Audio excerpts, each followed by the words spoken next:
Good morning and welcome to our seed of encouragement. I got the word, and that word said MisFits.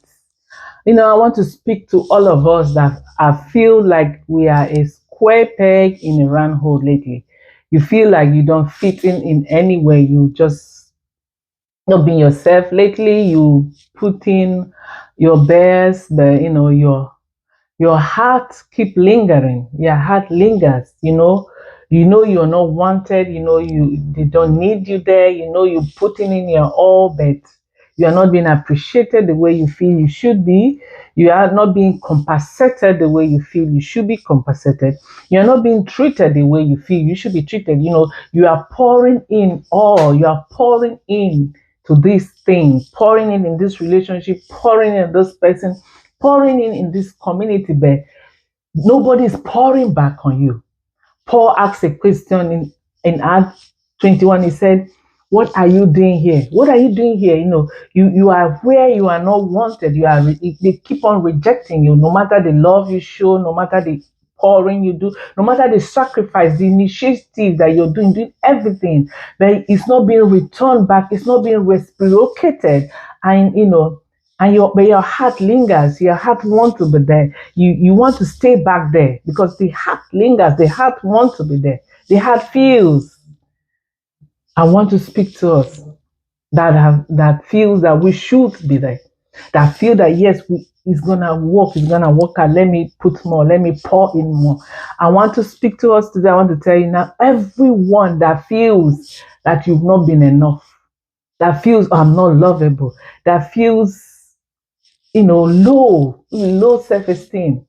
I want to tell you now it's time. As this year is shortening down, I want to tell you there is a train going. And the next stop of that train, what I see is an abundance and overflow.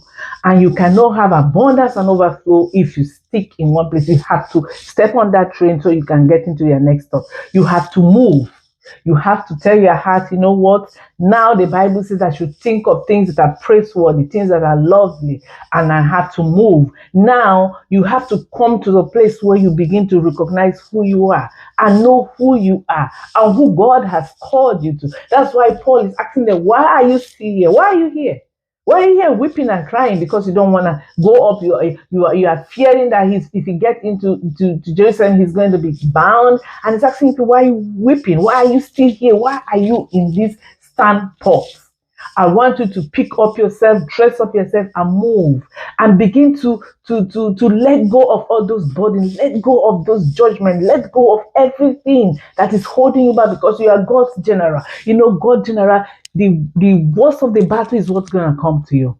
But you have to be swift in your thinking. You have to make calculation quickly and move. You cannot stay in the trench. You have to move off. No matter the bullet that hit you, you have to turn around and strategize for the next move and move. And that's why you are God's general. You know why you're God's general? Because what you have been through and what have been poured on you, and you keep on taking the licking, but when you turn back and when you move and when you step forward and you move, you find out that it doesn't weigh on you. You find out that you forgive easily. You find out that you let go even where you feel like you need to say something. You say, ouch, no. I'm just gonna let it back go because you are God general. You have more battles to fight for. You have more meaningful battles to engage on. You have this love that is burning into you to show to the world because that is what you have. You have this love. You have this light. That's what the Bible said, that darkness cannot comprehend it. Whenever light shows, darkness cannot do anything but despise, because that is the gross darkness is there. But once you step in this light, that's why when people are expecting to see a different reaction, they are wondering, why is she forgiving so quickly? Why is she just pouring out more love out? And that's what they can't deal with, and they're like, why are you still here? I want to tell you, it's time to pick yourself back up.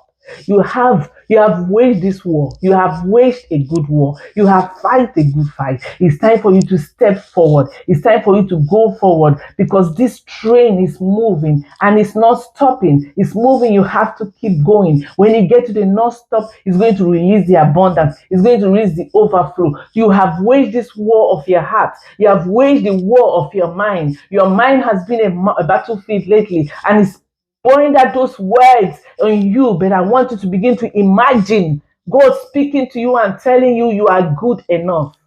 You are not what your mama said to you. You are not what your papa did to you. You are not who left you. You are not that sickness. You are not this. God said you are enough. You got it. You got enough faith. When you feel that you don't even know what to do, but you find the grace to do what you're doing and you're still standing. And when they see you are still, you are just blossoming. It's because God gives grace to his general. You are God's general, so he give you enough grace. God fortify you. God told Paul that my grace is sufficient for you, because Paul is asking, why is this sickness on me? He said, my grace is sufficient. Whatever you're going through, God's general, I want you to tell you that you are not a MisFit, that God has put you there for what you're going to showcase to this generation. You have a lot of love to pour in this dying generation. You have a lot of things, positive thing, encouragement to give to this dying generation. You have path to create in this generation, because you are a path maker, you're a path setter, you're a path finder. Yeah, that's who you are. That's what God call you for. So the devil is going to attack you in that deepest place, that of your heart, that love that you have at your point. That's where the devil is going to attack you, attack your relationships with friends, with co-workers, with family. You struggling, but you still look back. You see that you have the grace. You look back, you like where you came from and where you are heading, and the new giants that are ahead of you that you already know you're gonna tackle them, because God has given you that special grace. God has fortified you. God has called you to the light, and that is what you're gonna do. You have to keep going. Paul keep going, even when they said no, he's going to be banned, thrown in jail. He stepped forward and he keep on going. That's what I'm trying to do. Keep on going. Do not stay in this place of low self-esteem. Don't stay in this place of depression. Don't stay in this place you think you're not enough. You are enough. Come out of that illusion that you're not enough. Come out of that illusion that you're not lovable. Come out from that illusion that nobody wants you. Come out from that illusion that nothing of yours will make head. Come out from that illusion that that child will not be what God has called them to be. Come out from that illusion that your life will not turn out and your goal will not be what God has called you to do. God said, I know the thought I have for you, thought of good to give an expected end. So I came here to speak to all those ones that feel that they are just not fitting in. God never intended for you to fit in. He never intended for you to fit in. He intended for you to be his general. He intended for you to be on the battlefront. He intended for you to be the head and not the tail, to be the leader, to think, retentive memory, to have calculative memory, critical reasoning, critical thinking. That's what God intended for you, so you can fit. I hate to bob your bubbles, but you can fit. You are what God has called you to be, a revolutionary changer. That's what God has called you, a chain broker, a way maker. God has called you the shining light in that family. That's what God planted you there. God has called you to this generation to bring forth his word to darkness. That's what God has called you. So the battle will come. But over time, you have learned to love yourself. You have learned to appreciate yourself. You have learned to be who you are. You look at yourself, you tell yourself you're lovable. You tell yourself, I am great. You tell yourself, I am strong. You tell yourself, I'm the head and not the tail. You tell yourself, I am going there. I'm going to go through this journey to my destiny, to my goals, and I'm going to go through it. Step by step, I'm going to survey my environment. I'm going to enjoy the journey. I'm not just heading to the destination. I'm going to go through it, win the battles, and leave the little foxes that steals their focus. Leave those distractions, because they are distractions. That's why when somebody bring up your past before you, you look at them and say, I won't do that with you. It's gonna fall on the wayside, because you have come from a place that you have fought this battle, you have grown, you have come to your essence, and know that you are light. You know you are light. And whoever comes in contact with you is going to rub off that light and keep running. Whoever comes in contact with you is going to rub off that love and keep going. Whoever comes is going to rub. Nobody is going to take you to a place where, because now you are hearing those words that God speaks to you. You have those faith filled in you that you know that I am the head and not the tail. I am able, abundantly able to be who God has called me to be. And by the strength of God, I can do all things. You are who God has called you and positioned you to be. And he said there's abundance. So let those little fights go. Let all those resentment drop and be God's general. You can't be God's general strategizing and still thinking of the past and still thinking of who do you this or who do you that. No, God general doesn't plan vengeance.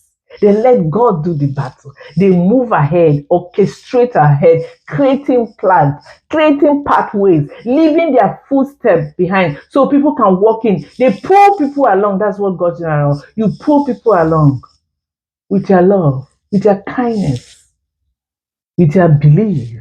That when somebody look at you, no matter what they see around, they're like, oh, she just believes. She has so much faith. That's who God general is. So I came here to tell you, what are you still doing there? Where they reject you, why are you still there? Tell your heart it's time to look the other way. Tell your heart there's no point manipulating. It's time to move.